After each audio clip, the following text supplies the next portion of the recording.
এটা এমন এক বরকতের মাস যে মাসে আমরা নিজেদের নাফসের উপর নিয়ন্ত্রণ প্রতিষ্ঠা করি। সারা বছর নাফস আমাদেরকে নিয়ন্ত্রণ করে, আর রমাদানে আমরা নাফসকে নিয়ন্ত্রণ করি। কথা বুঝতেছেন?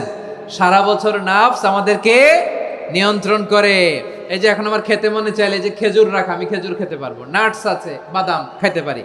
খাইতে মন চাইলে পানি, আমার রুহুটা চায়, আমার নাফসটা খেতে চায়, আমি খেতে পারি, পান করতে পারি। বিবাহিতরা দিনের বেলায় স্ত্রীর সাথে মেলামেশা করতে চাইলে করতে পারে, কিন্তু রমাদানে দিনের বেলায় খেতে মনে চায় কিন্তু আমরা খাই। আমার প্রবৃত্তি খেতে চায় কিন্তু প্রবৃত্তির কথা আমরা শুনি, কথা কয় না।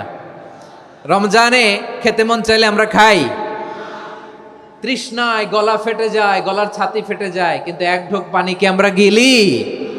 বিবাহিতরা দিনের বেলা স্ত্রীর সাথে কি মেলামেশায় যায় না।